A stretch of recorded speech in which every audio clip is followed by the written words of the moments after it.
আমন্ত্রণ জানাচ্ছি কালবেলা লিড নিউজে, সাথে আছি আমি আফরোজা দিবা। আমাদের আজকের লিড নিউজের শিরোনাম, মাতার বাড়ির বয়লারে ছাই, ক্ষতি 1169 কোটি টাকা। প্রতিবেদন করেছেন শেখ হারুন।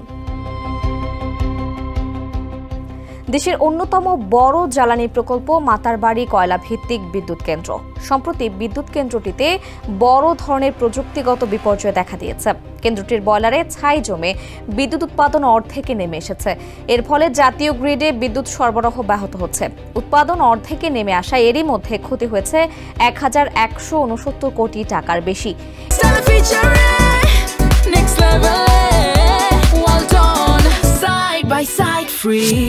এ যান্ত্রিক ত্রুটি এবং আর্থিক ক্ষতির দায় নিয়ে শুরু হয়েছে রশি টানাটানি। দায় নিতে চাচ্ছে না কোনো পক্ষই। চলতি বছরের শুরু থেকেই মাতারবাড়ি কেন্দ্রের বয়লারে ছাই জমা এবং উৎপাদন বাধাগ্রস্ত হচ্ছে।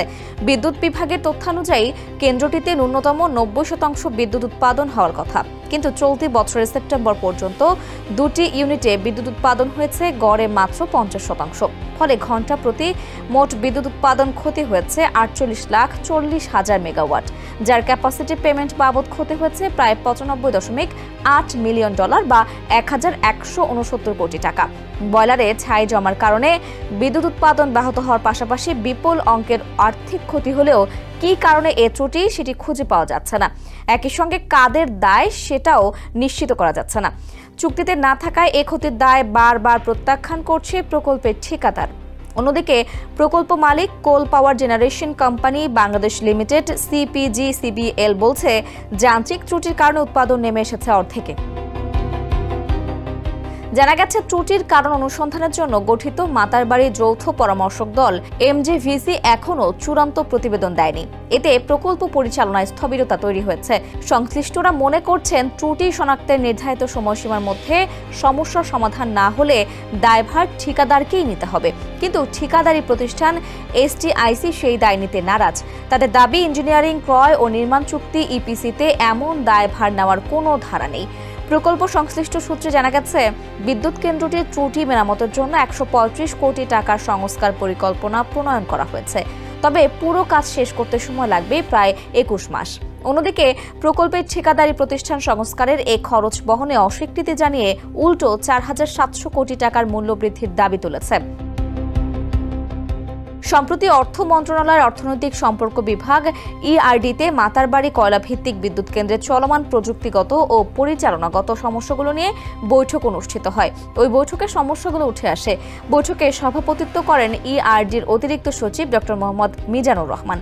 চলমান প্রকল্পের আওতায় উদ্ভূত সমস্যা অসন্তোষ প্রকাশ করে তিনি বলেন, মাতারবাড়ি বিদ্যুৎ কেন্দ্রের ব্যর্থতার মূল কারণগুলো দ্রুত অনুসন্ধান করে সমাধানের ব্যবস্থা নিতে হবে। বিষয়টি দ্রুত এগিয়ে নিতে বিশেষজ্ঞ দলের মাধ্যমে পরীক্ষা করার আহ্বান জানান তিনি। বৈঠক সূত্রে জানা গেছে, প্রকল্প পরিচালক মোহাম্মদ সাইফুর রহমান জানিয়েছেন, চলতি বছরের জানুয়ারি থেকে কেন্দ্রের বয়লারে ছাই জমা বা অ্যাশ স্ল্যাগিং এবং বাধা সৃষ্টি সমস্যা দেখা দিচ্ছে। প্রকল্প থেকে বয়লারের ত্রুটি সংশোধন করে ফের পূর্ণ সক্ষমতায় আনার জন্য প্রকৌশল, ক্রয় ও নির্মাণ ঠিকাদার EPC প্রতিষ্ঠানকে অনুরোধ জানানো হলেও তারা কার্যকর কোনো পদক্ষেপ নেয়নি। তিনি জানিয়েছেন, জাপানি যৌথ ঠিকাদারি প্রতিষ্ঠান Sumitomo Toshiba IHI corporation STIC অভিযোগ করেছে, প্রকল্পে নিম্নমানের বয়লার ব্যবহার করা হয়েছে। কিন্তু মাতারবাড়ি যৌথ পরামর্শক প্রতিষ্ঠান MJVC জাপানে বয়লারের নমুনা পরীক্ষা করে উল্লেখযোগ্য কোনো ত্রুটি খুঁজে পায়নি। ত্রুটি শনাক্তে মূল কারণ বিশ্লেষণ করা জরুরি বলে বৈঠকে মত দেন প্রকল্প পরিচালক। তিনি আরও জানান, ত্রুটি সংশোধনে ঠিকাদার প্রতিষ্ঠান STC 135 কোটি টাকা ব্যয়ে 21 মাসের একটি সংস্কার পরিকল্পনা দিয়েছে। কিন্তু আন্তর্জাতিক পরামর্শক সংগঠন FIDIC বা ইন্টারন্যাশনাল ফেডারেশন অব কনসাল্টিং ইঞ্জিনিয়ার্সের দলিলে EPC কর্তৃক এমন ব্যয় নির্বাহের উল্লেখ না থাকায় এ বিষয়ে জটিলতা দেখা দিয়েছে। উল্টো EPC বকেয়া বিল পরিশোধে চাপ দিচ্ছে। এছাড়া ঠিকাদার প্রতিষ্ঠান STIC কুলিং ওয়াটার পাম্পের সমস্যা আংশিকভাবে সমাধানের চেষ্টা করলেও সার্বিক সমাধানের উদ্যোগ নেওয়া হচ্ছে না। বৈঠকে সাইফুর রহমান বলেছেন, 30 বছরের প্ল্যান্ট লাইফ বিবেচনায় CPGCBL মূল যন্ত্র প্রস্তুতকারী প্রতিষ্ঠান, অরিজিনাল ইকুইপমেন্ট ম্যানুফ্যাকচারার OEM এর সঙ্গে দীর্ঘমেয়াদী রক্ষণাবেক্ষণ চুক্তি করতে আগ্রহী। এজন্য তারা ঠিকাদার প্রতিষ্ঠানকে প্রথম 5 বছরে প্রয়োজনীয় খুচরা যন্ত্রাংশের তালিকা দিতে বলেছে। এ বিষয়ে বক্তব্য জানাতে CPG/CBL এর ব্যবস্থাপনা পরিচালক মোহাম্মদ নাজমুল হক এবং মাতারবাড়ি বিদ্যুৎ কেন্দ্রের প্রধান প্রকৌশলী ও প্রকল্প পরিচালক মোহাম্মদ সাইফুর রহমানের সঙ্গে যোগাযোগের চেষ্টা করা হয়, কিন্তু তাদের ব্যবহৃত সরকারি মোবাইল ফোনে বারবার চেষ্টা করেও যোগাযোগ করা সম্ভব হয়নি। তবে CPG/CBL এর এক ঊর্ধ্বতন কর্মকর্তা কালবেলাকে বলেছেন, দীর্ঘদিন ধরে মাতারবাড়ি বিদ্যুৎ কেন্দ্রের বয়লারে ছাই জমছে, ফলে কাঙ্ক্ষিত বিদ্যুৎ উৎপাদন হচ্ছে না। এতে বিদ্যুৎ উৎপাদন যেমন কমে গেছে, একইভাবে ক্যাপাসিটি পেমেন্টের কারণে বিপুল পরিমাণে আর্থিক ক্ষতি হয়ে গেছে। কি কারণে ছাই জমছে সেটার কারণ বের করা যায়নি। ঠিকাদার প্রতিষ্ঠানের সঙ্গে আলোচনা করে ত্রুটি খুঁজে বের করার পাশাপাশি বয়লার পরিষ্কারের চেষ্টা করা হচ্ছে। তবে যে সংস্কার পরিকল্পনা নেওয়া হয়েছে সেটি দীর্ঘমেয়াদী। প্রকল্প সংশ্লিষ্ট সূত্রে জানা গেছে, ঠিকাদারি প্রতিষ্ঠান 4700 কোটি টাকার মূল্য বৃদ্ধির যে প্রস্তাব দিয়েছে সেখানে বেশ কিছু অস্পষ্টতা রয়েছে। CPG/CBL এখন অস্পষ্টতার কারণ যাচাই করছে। এদিকে করোনাকালীন অতিরিক্ত খরচ ও ভ্যাট ফেরতের বকেয়া দাবি সালিস নিষ্পত্তির জন্য মূল দাবির 10% ক্ষেত্রে CPG/CBL ও STIC একটি নিষ্পত্তি চুক্তি করতে যাচ্ছে। সেটি অবশ্য চূড়ান্ত রায়ের পর কার্যকর হবে।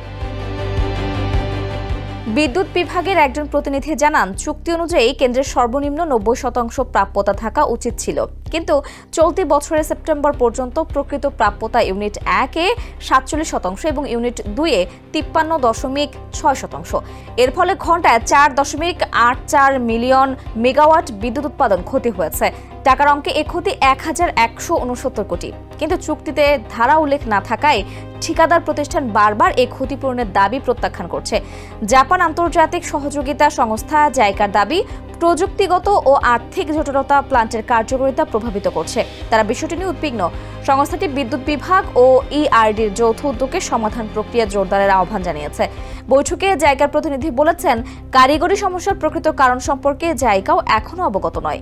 ঠিকাদার কর্তৃক বিল পরিশোধ এবং কারিগরি ত্রুটির মধ্যে প্রাধিকার নির্ণয়ে যত্নবান হওয়া প্রয়োজন। এ বিষয়ে জাইকা ঠিকাদারের সঙ্গে আলোচনা করছে বলে সেই প্রতিনিধি বৈঠকে জানিয়েছেন। তিনি আরো বলেন, 2026 সালের জানুয়ারি থেকে একটি দীর্ঘমেয়াদী রক্ষণাবেক্ষণ কর্মপরিকল্পনা LTSA বাস্তবায়নের লক্ষ্যে উন্নয়ন প্রকল্প প্রস্তাব DPP প্রস্তুত করা প্রয়োজন। জবাবে প্রকল্প পরিচালক বলেছেন, DPP প্রণয়নের কাজ চলমান রয়েছে। যন্ত্রাংশের তালিকা সংশ্লিষ্ট প্রতিষ্ঠানের কাছে পাঠানো হয়েছে।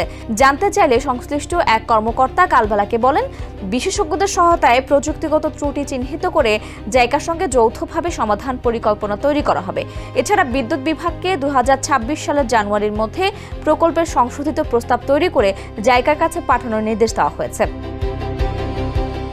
বিশ্লেষকদের মতে, জাপানের সহায়তায় নির্মিত মাতারবাড়ি বিদ্যুৎ কেন্দ্রটি দেশের কয়লা ভিত্তিক বিদ্যুৎ উৎপাদনের আধুনিকতম উদাহরণ।